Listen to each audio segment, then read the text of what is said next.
camera slowly rolls down a narrow, dimly lit dungeon corridor.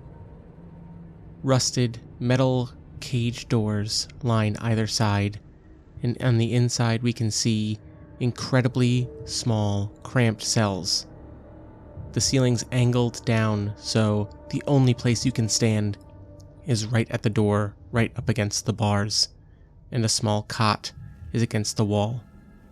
This deep down beneath the cliffs of Deepwater Harbor, the weight of all of that rock above you is stifling. But one man is singing in his cell, waiting. She didn't speak, she didn't smile, she just stayed there for a while, and I could breathe. I didn't think, I didn't cry, she just put her hand in mine, and I could sleep. His song is cut short by the sound of shuffling feet, as a group of men walk down the corridor and stop at his cell door.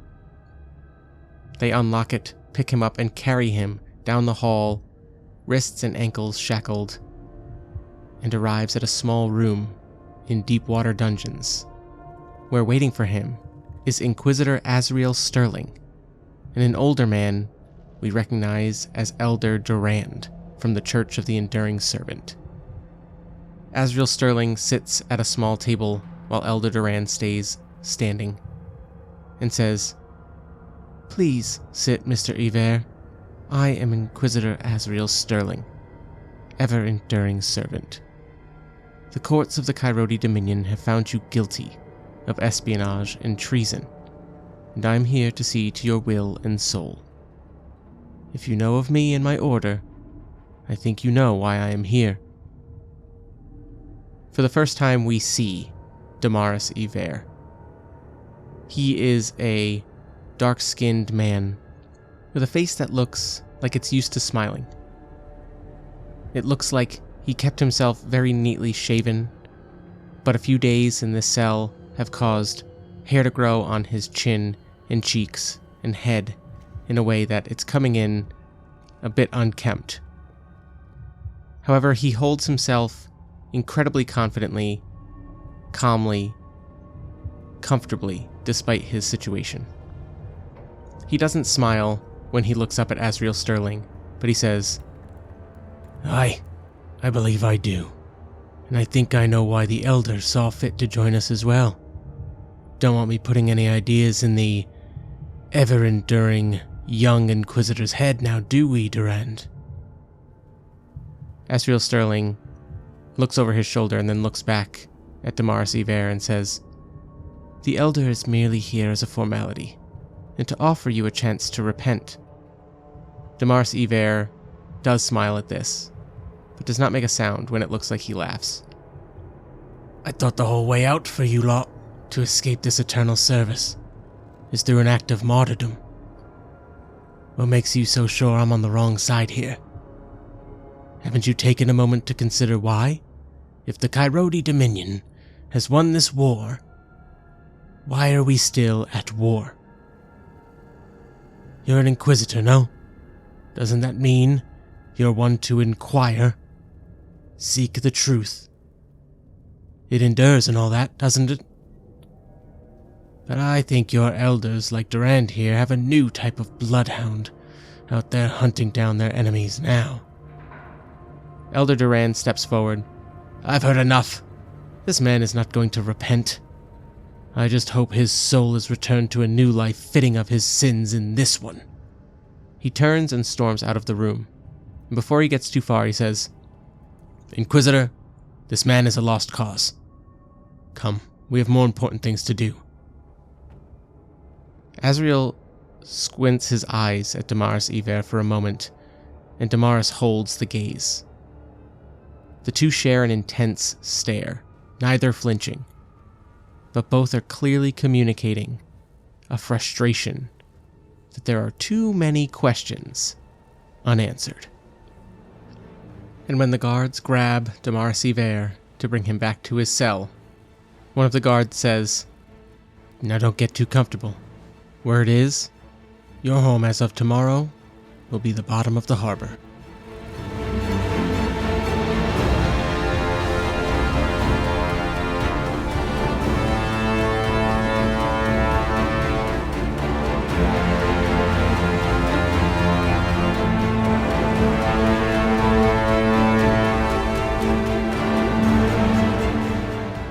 Hello everyone and welcome back to Ironsworn Sundered Isles, Season 2 here with the Coyote Dominion. I'm really enjoying these cold opens and approaching episodes where I kind of get to show something off-screen away from our main character of Cassidy and then dive into the main storyline and hopefully find ways to connect all of these other things happening around the myriads in the heart of the Dominion by the end of this series. If you like that, please let me know, because I'm enjoying it, and I hope that it's enjoyable for you.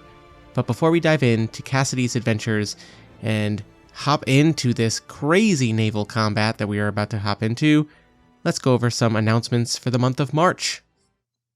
This month's Perspective Checks episode is going to be with Christian from the DMs After Dark, and we are going to be talking all about sandboxes and how to play your RPGs in a sandbox campaign without getting lost in the overwhelming amount of options for an open world. And the last week of March is going to round out the month with a group one-shot of Rowan, Rook, and Deckard's Eat the Reich.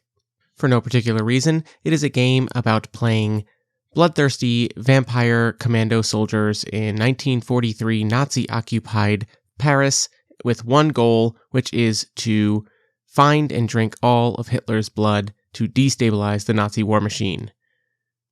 Just seems like a good old fun time to get a little wild and rowdy. So, fair warning, that one's not going to be a family-friendly, safe-for-work episode.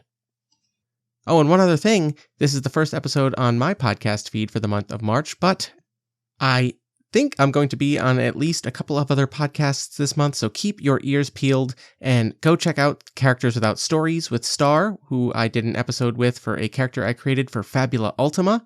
And then, if you're not already subscribed to Party of One, I don't know what you're doing, but I'm going to be playing Magical Year of a Teenage Witch on Party of One with Jeff Stormer, so keep your ears peeled for those, and I hope that you enjoy them as well.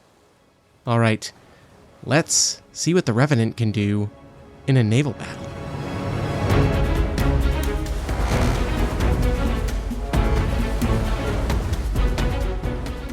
Cassidy comes careening down the taut rope that the harpoon shot into the Sky Island. The coat over the top of the rope, she's coming down so fast that there's almost like smoke coming off of it, and her coat is going to be ruined from the friction as she lets go and just lands on the main deck from where this harpoon was situated, and she hits the deck and rolls. And I think that the entirety of the crew of the Revenant, aka the Red Diamond, is frantic because not far in the distance, not even sails on the horizon, we're talking closing the gap, because while this Sky Island may be pulling the Revenant because it's attached to it, they are maybe not going as fast as other ships that can just catch the full sail. Cassidy's first mate, Asana, runs over, sees Cassidy as she is slowly getting up, sore from not only hitting the deck really hard from her dismount, but also from the fight that she was in up on the Sky Island. And Asana looks and says, "What the hell is going on up there? I thought the Enduring Blade was going to move for speed." And Cassidy just looks at her and gasping, she says, Get that seagull. Feeney, whatever its name is. Get it, we need to send a message to Quon right away in Crania."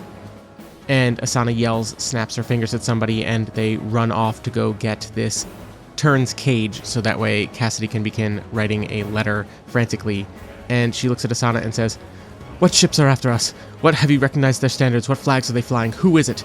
And Asana says, "We have people on it. They're up in the crow's nest yelling down anything they can find." So I think before we jump into the naval combat, let's see maybe who is approaching this Sky Island. Who are the players that have information about this Sky Island coming through these myriads waters, and who has the money and manpower to send out a fleet on such short notice to race for the resources. And actually, you know what? this sounds like the last step of the sighting phase, so let's go into a naval battle proper and do what the book says to do. The first phase of a naval encounter is the sighting phase. Sails ho! We begin with initial contact and figure out what the seas look like as we are set up for this naval combat. Now, for the record, I don't think this is going to be much of a combat. I think that the goal for Cassidy and the Revenant is to basically sail a gauntlet in the other direction through all of these other ships that are chasing the Sky Island. But will those ships think that the Revenant beat them to it and have resources worth perhaps engaging and firing upon them and boarding? We will find out. So the first thing we do is envision the environment. Now, we could roll for weather, but we did that at the end of last session, and we determined that it is fair weather. I don't think anything there has changed. I don't think any of the players have the ability to really change the weather patterns. So we're going to say that it's this midday, beautiful, fair day, nice, strong winds, that all of these ships are basically jockeying for position, right? You want to be upwind, you want to have certain advantages over the others and whatnot. So now we have to identify the sighting. This is the important one, right? Factions. Who is here? Basically, I'm going to roll just a 50-50 oracle, yes, no, on a bunch of the factions to see if they're here. And then I think I'm going to roll likely on some private interests we may not have introduced yet, just to maybe add a few complicating players to the mix. Not that they're going to be super important long-term as far as campaign stuff, but maybe, just maybe, might be an interesting addition. So here goes. Let's start with an old favorite from Season 1, the Cynosure Society. We know that they very much care about Sky Islands and the Sky Iron, as it was called in Season 1, and seems to have a different name here in the heart of the Dominion. People have been calling it oléthrios iron. Maybe that's a local term for it, or Dominion term for it. But the Cynosure Society, as scientists and researchers, would definitely be interested in getting the iron that's on this Sky Island. So here goes. Let's see if they're here. 50 or less. A 50 on the nose, I think, is a yes. Yes, a 50 or less is a success, so they are here. But I think that the 50 being a barely yes makes all the sense in the world. They're here for research purposes. They are not here armed with gunships, even if they are technically an arm of the Coyote Dominion government. So if there's a bunch of private people here who are willing to kill for this, the Cynosure Society is not going to get into a naval battle over it. All right, next up, Coyote warships. Here's a question. Did the Coyote government send some of their fleet alongside the Cynosure Society to protect them? Or was this more of a last minute, why didn't we know about this kind of thing? Here goes. 38 is a yes. So, okay, not only are the Cynosure Society here, they are accompanied by some Coyote warships. All right, now here's where this might get really interesting. We haven't talked about the Norrish Empire and their rebellion very much in this campaign yet, but we did set them up as a thorn in the Dominion's side, despite their technically having won this war that's lasted generations and centuries. The Norrish are still fighting back here in the myriads. Maybe they are an amalgamation of many defeated peoples. Who knows? Let's see. Are they here? 89. They are not here. Probably don't want to pick this fight, or taking advantage of the fact that some warships from the Dominion have gone elsewhere. All right, and now I'm going to roll a d6 to see how many times I'm going to roll for private interests. 4. Okay, so we're going to roll 75 or less. It's likely that some private interests have heard about this and are trying to spend their considerable wealth to capitalize on it even further. Here goes. 41, so we have 1 yes. 11 is another yes. Oh, another 89 is a no.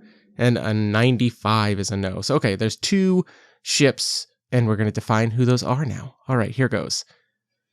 This is all just to say, who are we sailing back through, and then we'll decide whether or not any of them are going to attack the Revenant. We're going to roll on the ship oracles, and the first one is size. How big is this first one? 27 is small. Okay, we have a small cutter or sloop, 1 or 2 mast, 5 to 25 crew, so they were planning for speed. And the second one is 62 is large, just barely large, but that's a frigate or galleon. So we have the opposite sides of private interests here. One is very, very armed to the teeth. The other one is more trying to hit and run here. Okay, so for the small one, let's go ahead and roll its position. How far is that one? 95. It is the closest medium could be to near. So that's probably the closest. Let's see, though. The Cynosure Society, medium distance. Same with the Coyote warships. That makes sense. And then, wow, everybody is at least medium here. I rolled over a 76 on every single one of those. But the closest is that small sloop or cutter. Okay. So all of these flags are very obvious, and Asana is calling out to others and saying, "Who are we dealing with? What's going on here? Give a status report to the captain."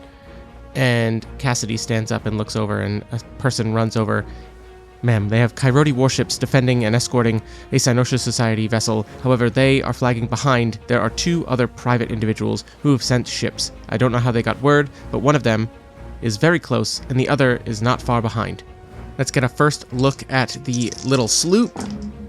A 31 says gilded adornments. Oh, I love that. This person is like, "This is my fast ship. Also, it's golden." All right, and the larger galleon-sized one, also not cursed, but a 49 says large chase guns fore and aft. Okay, one of these privately owned and sent ships was here to get it as fast as possible and probably get away as fast as possible. The other was like, "I don't care who gets it first, I'll have it last." They are armed to the teeth, which is interesting because there are Coyote warships here.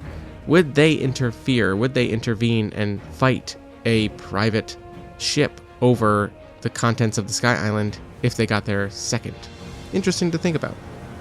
All right, and now the important one. Let's roll for some symbols and some names, right? So we're going to roll for the symbol on the sloop. The 35 says hound. I love the idea of this being something like a greyhound or like an incredibly fast dog that is used in hunting and chasing. And then the larger galleon, we got a cursed result. Cursed ship symbol for 31 is a gargoyle. Interesting. I wonder what that private individual does, that they would put a gargoyle on their ship. And the names of these ships are 42 for the sloop is the Intrepid. I like that. And the larger galleon-sized ship is, almost cursed. A 9 on the D10 is a 68, which says Raskar. I kind of like that. Should that be the person's name? And they are just like one of those single name entities that have become such a powerful person and known identity in these myriads that Raskar is all you have to say to mean a lot. I'm getting a little off topic here, but I'm going to roll a D100 on the Oracle here, and now I'm going to ask, pertaining to one of our quest starters from our truths. Under Iron Vows, we changed it from what we had in Season 1, so now the new quest starter says, "A merciless and powerful raider wears the bondstones of their victims as trophies. One of these totems is rightfully yours. To whom did it previously belong? Is Raskar this merciless and powerful raider? And maybe through some agreement or just legal cunning and plausible deniability, or like playing the game the right way, the Coyote Dominion is not focusing on taking them down." All right, here goes. I'm going to say this is 50-50 because I like those odds. I don't want to favor it one way or another. And I'm going to add the cursed die in here just in case. It is not a cursed result, but it is a merciless raider who has a bondstone that rightfully belongs to Cassidy. And I'm going to stretch that language a little bit and say that, like, not legally rightfully belongs to Cassidy, but I think that maybe when her and Lee were younger and beginning their careers as informants and spies and things like that, and eventually got themselves a ship or whatever it was they were doing in the myriads of the Coyote Dominion here in the heart of the Dominion, they amassed a small crew. it was always Cassidy and Lee at the top, but I think that over the years, other members that they kind of brought in, taught the ropes, and did work with and taught the ways, grew within the community and found a place for themselves where otherwise they didn't belong as refugees of defeated peoples and things like that. I think that quite a few of them have gone out and joined pirate crews and things like that. And there was news a few years ago where this one raider, Roskar, was relentless. It seemed like every few weeks or months you couldn't go without hearing news of one of those old acquaintances, old crewmates of Lee and Cassidy's, having been taken and granted no mercy by Roskar. Okay, that's a cool one. That's fun. Makes sense as to why they're so armed too, right? They probably have a target on their back, but they're also terrifying to any other ships that see them out there. And we'll figure out who owns the cutter or sloop next. But now that we know a little bit of who's here, we have half a dozen-ish ships that are making their way towards the Sky Island. The Enduring Blade is still docked in the sky on the island itself, although we don't know the fate of those who were up there, the fate of the crew of the Enduring Blade and Captain Roland Burke.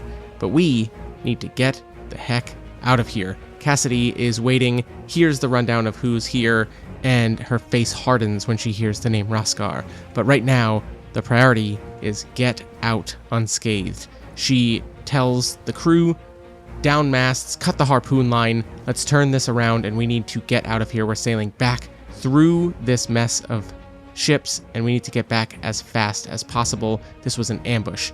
And she's dictating this to be written in a note that gets attached to Feeney's leg, and the turn is let loose and flies over the ocean waves and in the direction of the island of Kairos and the city of Crania, where Quon and her mate Periphas await. Okay, let's actually get to this naval combat. I've taken too much time. Here goes.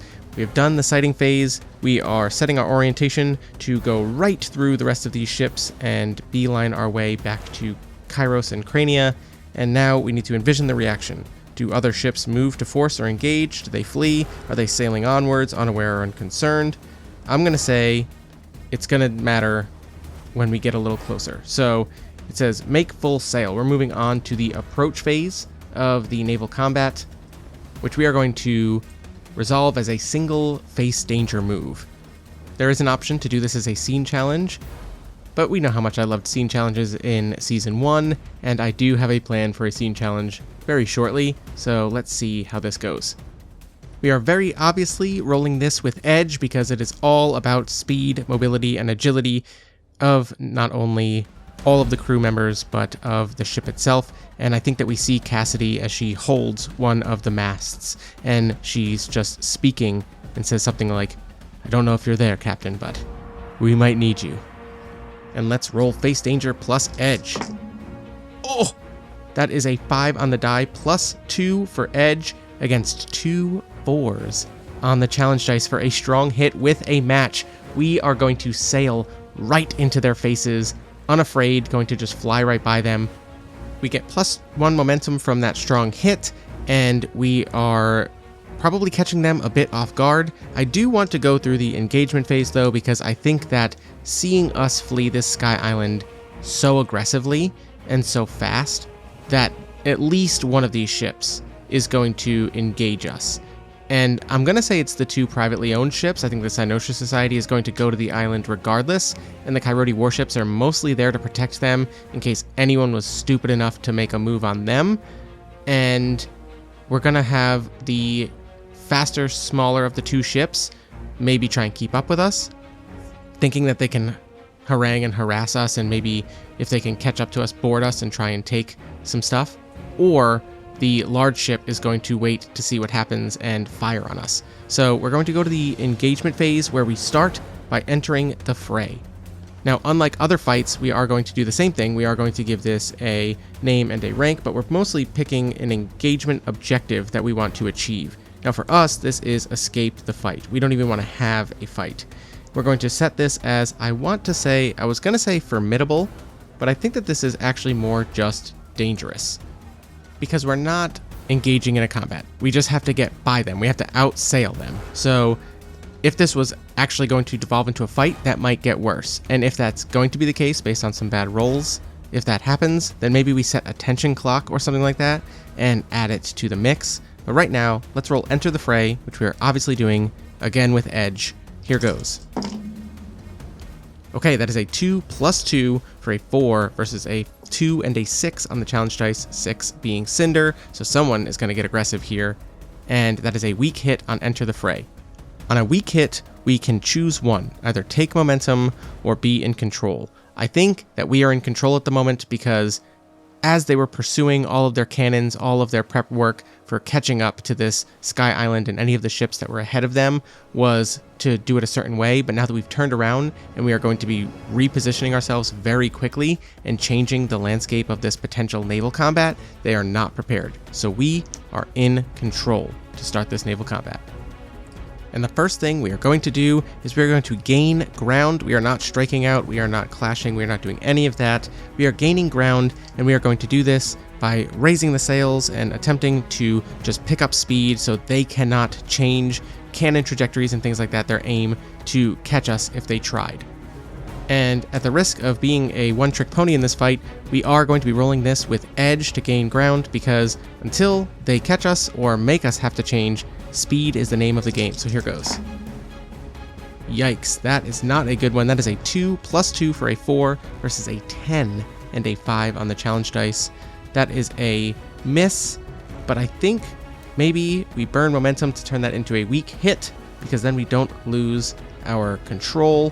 I'm going to reset our momentum down to 2. We're going to turn that into a weak hit, and on a weak hit for gain ground, it says I can mark progress, take +2 momentum, or take +1 on my next move. We are marking progress. That is 2 boxes at the dangerous rank, and we stay in control.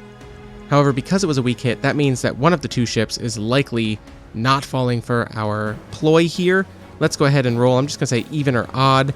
Even is the little guy, odd is the big guy. That is the big guy. They have enough guns and cannons that, yeah, sure, we probably are out of the way of their main cannons, but not their big ones. So I think that from our crow's nest, which is one of our ship's features, we hear somebody yell and say, "We're still in their line of fire, prepare for attack." And Cassidy says, "Then we fire right back. It's time somebody punched Raskar in the face." And here goes, we're going to strike from a distance, rolling plus Edge. That is a 6 on the die, +2 for Edge for an 8 versus a 1, and a 2 on the challenge dice for a strong hit. On a strong hit, mark progress twice. You dominate your foe and stay in control. Wow, that is surprising. That brings us all the way up to 6 on our progress track already, and I think that it does catch them off guard. Seeing us prepared for so much speed, actually, maybe we use this too, where we're not using our cannons here on the Revenant. We are going to be using our snipers. We have that up there. I think that one of our ship's features was that we have like snipers in the crow's nests. So I think that as they're loading their cannons over there and the ones that are still aimed at us, we have 2 people up top who are expert sharpshooters, even in this very tense, stressful situation, moving at a high speed, unfurling all the sails, just trying to fly away and get away from all of these ships. Both of our snipers managed to hit key members of the other crew and prevent them from loading their cannons fast enough to get a shot off at us. I think there's even a moment where Cassidy is looking and they're too far away to make out faces, but I think that she can see Raskar, the captain of this ship, standing in his aft castle, staring at the Revenant as it is flying in the opposite direction of this Sky Island, and the 2 of them share a stare and a moment. Okay, I see you. Let's go ahead and switch the attention to the smaller ship who maybe is catching up to us. So we're going to have to do something here. And I think that we are once again going to gain ground. And this time we're going to do it by not being mechanically smart, but using the Revenant's size compared to the Intrepid to kind of just muscle it away as it is getting close in the waves. We can see that this small crew aboard the Intrepid are ready to jump on board and begin maybe launching like smoke bombs or something like that. They're going to just cause absolute chaos if they get close. But we are going to use the size of the Revenant to maybe create a wake that throws them off. And I'm going to roll plus iron, which I feel like is a bad call. It should be edge, but I don't want to just roll edge all night. So let's see. Oh my gosh. That is 3 1s. A 1 on the action die and 2 1s on the challenge dice. That's going to be a 2, even with our meager +1 of iron, for a strong hit with a match on gain ground. We choose to. We're going to mark progress. We're going to take +2 momentum. We are at 8 progress here, and I think that we do get them out of the way, and I think that maybe even with a strong hit with a match, maybe we even pull some shenanigans. You know what? I'm going to roll to see if this was actually the ghost of our captain and the living bit of our ship doing something strange. I'm going to roll 50-50, ask the Oracle with the cursed die, and see what happens. An 11. That is yes. I think that in this moment, the other ship is catching up on the other side of us. We're kind of being hemmed in. On one side, we need to keep our distance from the cannons of Raskar, and on the other side, this small sloop, the Intrepid, has been catching up to our tail. And I think that the ship itself not just pulls like this quick maneuver that shouldn't be possible for a ship, but almost creates like an enormous wave, not just a wake that is going to push the Intrepid off of our tail, but it actually like capsizes their boat, and I think that it flips over there in the ocean, and there's going to be a shipwreck of the Intrepid. Ooh, and I think with this, the clear exit, the escape is in sight. Let's go ahead and roll to take decisive action. We are going to do this. We just roll our d10s versus our progress of 8 here. I always do this. I should just wait to get to 10, but let's see. Why did I even bring it up? A 9 and a 2 on the challenge dice, the 9 being Cinder. So on a weak hit, you achieve your objective, but not without cost. Roll or choose one. I am going to choose the obvious one from this table, and it is going to be Others Will Not Forget. You are marked for vengeance.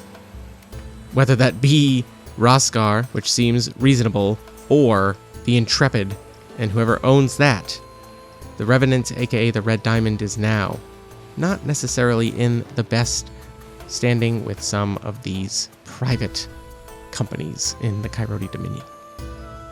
But we have escaped, and we are making our way back to Crania and Kairos and Quon, and we're going to share the information that this was an ambush, and now we must get to another escape, which is that, the one we promised Quon we would do, and try the craziest thing: facilitate a jailbreak from Deepwater dungeons.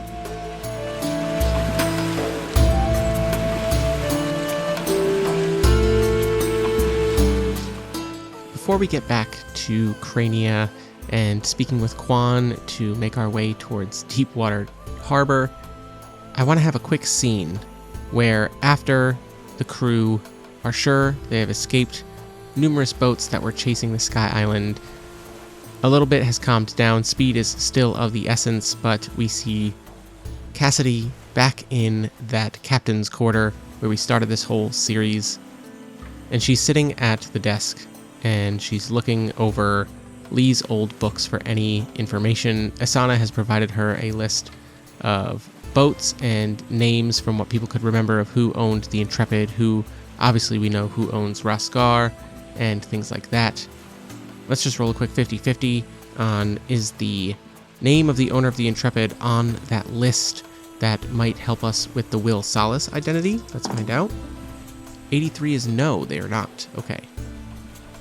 And we have not revisited that for progress, so real quick, let's just think about whether or not we've made any progress on this. I'm going to say that for such an extreme vow, quite literally extreme, I'm going to go ahead and say that we probably have made like 2 bits of progress up to 1 whole box over the course of these 4 episodes so far. But that will come more into the focus as we get time here. I would even argue that if we manage to break out Damaris Iver, that might be progress as well. But so in the captain's quarters, Cassidy is sitting there looking over the same books, the same way she always does, looking for a sign, looking for a pattern, looking for something she can start to put together as far as how do I get out of this?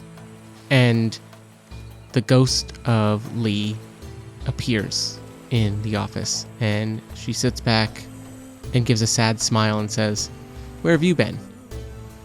And he smirks, around. She closes her eyes and takes a deep breath and says something along the lines of "I'm never going to get used to this. This is so crazy." And then she hears a weird sound, and it is a thump on her desk. Lee has never been able to interact with the physical world. He's not like ghosts that can knock things over and shake your buildings or whatever. He's literally just a ghostly manifestation that communicates with her somehow. But when Cassidy opens her eyes and looks at the top of her desk, she sees a small hunk of this strange oléthrios iron. And she looks at Lee and says, "How did you do that?" And he says, "I don't know, but it pulled to me, and I could grab it. When you were up there fighting that strange woman, those weird blood cultists, I don't know. I couldn't help, but I also felt this pull. And when I grabbed it, I couldn't believe it. You'd be surprised how long it takes a ghost to catch up when you're flying down a zipline, and I'm on a sky island and I have to figure out how do I get to a boat in the middle of the ocean with this rock in my hand." He smiles, a very charismatic, very, if you were alive and he was trying to work you into a deal, you'd be probably disarmed smile. And Cassidy says, "This is great. Thank you, Lee. This could help us a lot. If this is what they're after, it's not just a bargaining chip. We can show it to Quon. We can see if anybody knows anything about it." And Lee actually looks at Cassidy in that moment and says, "Cass, if it's okay with you, can you take it to my brother? I know we don't have a good reason to trust him, but a part of me feels like he'd know. And maybe the two of you, through me, can figure something out." Cassidy grabs the piece of iron and we see a almost like surprised electric shock or something, like just making physical contact with her. It surprised her that maybe it held some kind of charge, maybe it feels a certain kind of way that was unexpected. We don't get the description of what that feels like, but she grabs it and she puts it in one of the drawers of the desk. She looks up at Lee and says, "Lee, I can't promise that right now, but I think the next time we talk to your brother, we're going to have to answer for what happened to the Enduring Blade. And until we know what happened there, he's not going to be my first person to go to." And Lee just nods and says, yeah, you're right. Okay. And when we segue back to Cassidy going to visit Quon, she is once again in the Fitzhadley Explorer costume and alias. She is in disguise. When Quon sees her, he immediately, once again, caution to the wind, not worried about anybody who's nearby, says, "Mr. Fitzhadley, human male explorer, it is good to see you again. Our mutual friend is unfortunately unable to make it at this point. He is detained." And Cassidy just shakes her head and says, "Yes, Quon, that is unfortunate. Please let us go inside and discuss this further." And we're not going to play out this whole scene, but I do want to say that Quon is likely going to be able to provide us with certain paperwork and written permission to dock in Deepwater Harbor and things like that, but I think that beyond their responsibility as our contact with this mysterious organization known as the Ebb, this is putting them in a little bit of trouble. Like, this could create problems for Quon, so we're going to test our relationship. It says when it's tested through circumstance, roll plus heart. We do not share a bond, so let's see what happens. Okay, not bad. That is a 2 plus 1 for a 3, which doesn't sound good, but I only rolled a 2 and a 3.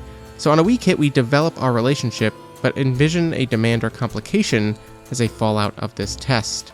So when we develop our relationship, we're basically marking progress on a bonds track that we can eventually, if we forge a bond, we can get better bonuses out of having a friend. Quon's rank we put as formidable because we wanted him to be pretty important. So that is our first box of progress for potentially making a bond with Quon. And let's go ahead and actually roll. We're going to roll gather information, and we're going to roll this with a +1 because we are going to be doing this with the aid of Quon. So let's roll plus wits. Oh no. That is a miss. That is a 2 + 2 for a 4 versus a 7 and a 10 on the challenge dice. On a miss for gather information, your investigation unearths a dire threat or reveals an unwelcome truth that undermines your quest. Pay the price. Uh-oh. So Quon has gotten us this paperwork, and we can go to Deepwater Harbor and Deepwater Dungeons, but 25, you are separated from something or someone. Okay, I think this is actually probably, I mean, it makes sense. It's not great. Fictionally, it's not like the biggest consequence of this, but I think that it just means that Cassidy has to go in alone. She's not going to have any help whatsoever. Basically, if you dock in Deepwater Harbor, you are pretty much locked down there. Your crew has to stay in their ships, and only the business you are there to do, whether it be with the banks, with the trading house, with the dungeons or the navy or what have you, they are incredibly strict with security. So it is going to be even harder for Cassidy to do this. And that makes sense. And you know what? We also got a weak hit on the test the relationship, so there is a complication or there is a demand or what have you.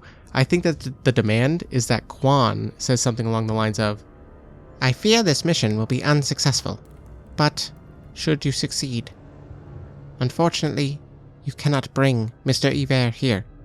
You must find a place to keep him safe, and we must separate for a while. Requesting this paperwork has brought certain attentions to me that I'd rather not come to light or be investigated further. So we must be careful. When things die down, I will reach back out to you, and you will know. Good luck, Miss McCabe." All right. I just rolled a quick sojourn and got a weak hit, so we can only replenish our health meter. I think that the injuries that Cassidy sustained were the least of her concerns. We are still down at only 3 spirit, and we have lost 1 supply, so we are going into this a little frazzled, which makes sense. We are still stressed out, and we are going to be going in, because I love this, we are going to be going in as a spy, and we're doing so under one of our 3 aliases. That is who the paperwork has been made out to, and permission has been given from the Red Diamond. This particular person has been given access to Deepwater Dungeon for a particular prisoner for reasons. So let's go ahead and roll a d6. I'm going to say 1 to 2 is Esmeralda Gray, 3 to 4 is Blythe Bannister, the companion, and 5 or 6 is Fitz Hadley. Wow, it works out that we get all of our different aliases. Blythe Bannister, the companion, will be the one who is given access to these dungeons, and I can think of a reason why. It's not the most, innocent, but at the same time, in a world like this, I guess one last visit of a companion of sorts would be probably allowed for a prisoner who is due for death by drowning in the harbor the next day or something. So we got that.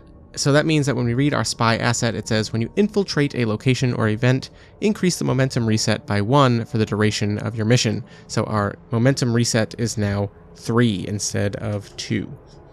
And as I said before, I had an idea for a scene challenge. This is it. This is the scene challenge. We are going to infiltrate and break out Damaris Iver from Deepwater Dungeons. Let's do another scene challenge. Now in Sundered Isles, scene challenges work just like they do in Ironsworn Starforged, and what we're going to do is we are going to basically choose a scene, and scene challenges are alternative approaches for resolving extended non-combat scenes. So we are going to choose a rank for it, basically, and there are 3. It says if you have a clear advantage, it's troublesome. If you're ready to act, it's dangerous. If you're unprepared or outmatched, which I feel like we are, it is formidable, which is brutal because that means we mark 1 box of progress per success as we move along this scene challenge, and we only set a 4-segment tension clock when we are not getting strong hits. If that ever fills up, things go bad. So we're going to start our scene challenge infiltrating Deepwater dungeons by either facing danger or securing an advantage to take action. And we haven't had many opportunities to roll Shadow, so we are going to start this scene challenge by securing an advantage with deception, stealth, or trickery in the guise of Blythe Bannister, the companion. This is the first time we've seen Cassidy not in her tomboyish, dressed androgynously way. This is, we see Asana, a quick little scene of Cassidy getting done up properly. We see the beauty that underlies her tall, thin frame, and it's an incredible transformation. One wouldn't say she is drop-dead gorgeous, but now the woman that could have been if it wasn't for becoming a refugee in this war and forced to become an informant and spy and do all the things she's had to do to make a living here in the heart of the Dominion. And she can sell it. So here goes. We're going to secure an advantage with Shadow. Big roll, 5 plus 3 for an 8 versus a 5 and a 2 for a strong hit. On a strong hit, we get to take +2 momentum and +1 on our next move. Okay, so we are up to 4 momentum, and we get +1 on our next move. That was pretty much just taking preparations and preparing for this. Now I think is when we see Cassidy step off the gangplank of the Red Diamond, wink wink, as it docks in Deepwater Harbor, and she walks in to the incredibly heavily fortified garrison that is in one of the corners and descending into the ocean and built into the caves that is Deepwater Dungeon. And the first challenge she will face is as she's walking in, she begins to be escorted into the dungeons themselves and brought to provide her paperwork and check all the things to make sure that they are up to snuff, and they are looking them over, and as they're doing the paperwork, I think the guards get a little inappropriate with her and she has to maintain her composure. So we're going to face danger, and she's going to have to do this with resolve, command, or sociability, rolling with heart, which is one of our worst stats. So only +1. Let's see. Ooh, that is a 6 + 1 against a 9 and a 2 on the challenge dice. So that is a weak hit. On a weak hit, you're successful and mark progress, but also encounter a complication or setback. I think that maybe one of these guards thinks, because of her role here as a companion, that he can treat her a certain way, and that is going to be a problem moving forward because she's going to have to deal with this guy. So we're going to mark one of our segments of our 4-segment clock, 1 progress on a 10 progress track, and 25% of our uh-oh already. And now the next thing that's going to happen is presumably they're going to bring her to a room, and they're not going to bring her to Iver's cell and then from there anywhere else. I think that they're just going to bring her to a room to wait for Damaris Iver, who they're going to then go get and then bring here. So there's going to be a moment where she is escorted to a room by one of these guards and told to wait. And now I'm wondering if maybe she thinks, is it worth it to try and take one of the key rings or something like that? Or is that too obvious? They're going to realize that's gone. Her hair has a lot of pins in it that she can use for impromptu lockpicks if need be. But she also knows that she's going to be in a room where the only exit is just going to lead to more guards. So what is the prep play here? She's going to secure an advantage, and I think she's going to do this. I think we're going to use strength, endurance, or aggression. We're going to roll iron because she's brought to this room that has a very uncomfortable bed and chair, and basically is like what a cell should look like, as opposed to what these prisoners actually have for these visits and whatnot. And I think that she's going to attempt to like break off a small piece of something she might be able to use as a weapon, because she definitely doesn't have her knives with her in here. So we'll see. We're going to roll +1 of our worst stats, which is iron, and pull it off with a 5 + 1 for a 6 versus a 3 and a 4 on the challenge dice for a hit. On a hit, we're successful. We don't get to mark progress when securing an advantage, but we do get that momentum and +1 on our next move. Oh, I forgot about the +1 on the next move, but it wouldn't have made a difference on the face danger anyway. We are up to 6 momentum with a reset of 3, and we have +1 on our next move, which is going to be when they bring Damaris Iver in here. We see that for a brief moment, he's been playing along. He's good at this. He knows that there are certain things to expect and just roll with. But when he sees Cassidy, there's a brief flicker of, this is not what I expected. And Cassidy smiles and does her best charming look to call out his name and kind of like pat the chair nearby and look at the guard and say something like, "Now, if you wouldn't mind, we'd like a little alone time." After which, Iver is left alone in this room, and it is on these two to fake it and convincingly put on a performance while actually sharing information that needs to be shared. I think they're given a time limit, right? He says something like, you have 20 minutes or something like that, like not even an hour, right? Like not even remotely enough time to get much done. But they give them a little bit of time, and I think that we're going to roll face danger, and we're going to do this with deception. You'd think that this might be, you know what I mean, pulling something else off, but trickery is within shadow. So deception and trickery, we're rolling plus our best stat here, facing danger.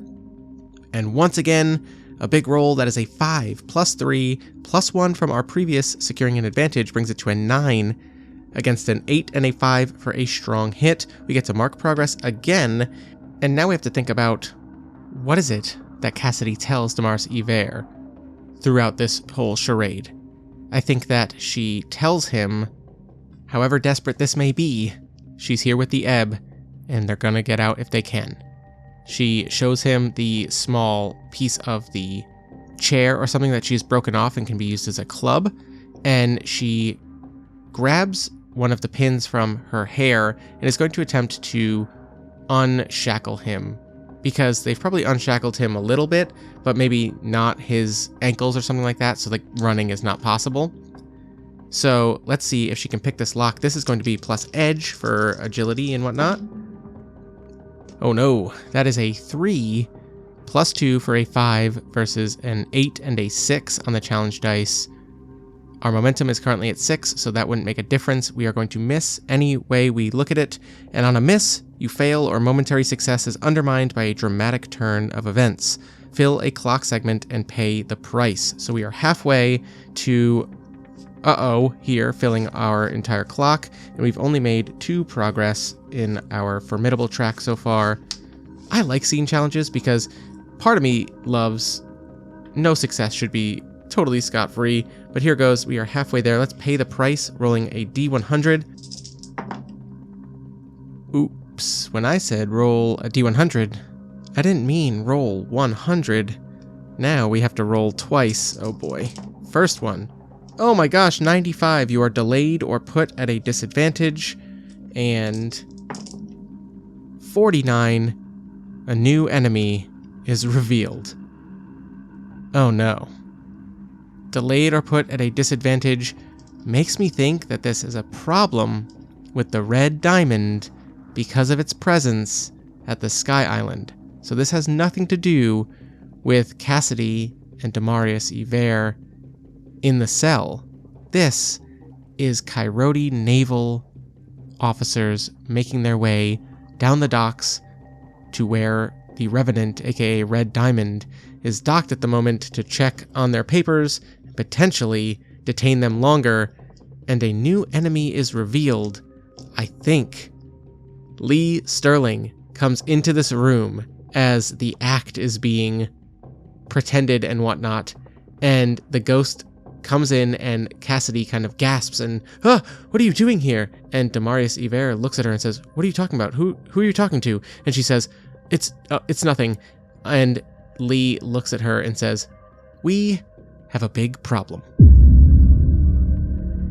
Thank you so much for listening to this episode of Ironsworn Sundered Isles. We are in the middle of a prison break, and it is not going great. Oh well, would they ever?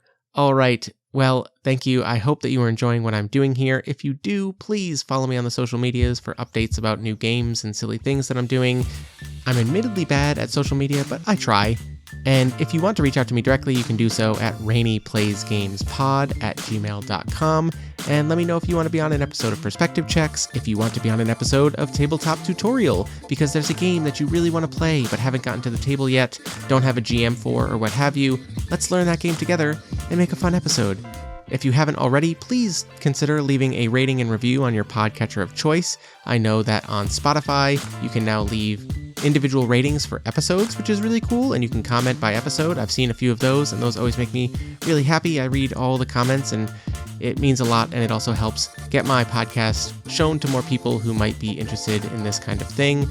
And yeah, if you feel silly generous, you can go to my Ko-fi page and give a one-time donation or set up recurring donations. I have not been using the Ko-fi as much as I would like, but I do want to start including little things on there.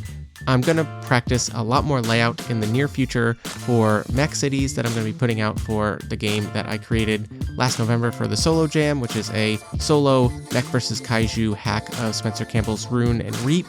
And I'm going to be putting out some cities for that, and I'm going to be putting together a quick start for a post-catastrophe community rebuilding and survival game that Christian and I from the DMs After Dark are working on. Quick start should be coming out hopefully sometime this summer, and we're going to try and crowdfund that for my very first crowdfunding thing ever, which is a little daunting. And I think that is it for this episode, so until next time, always note your exits and potential places of egress, because you never know when you're going to need them.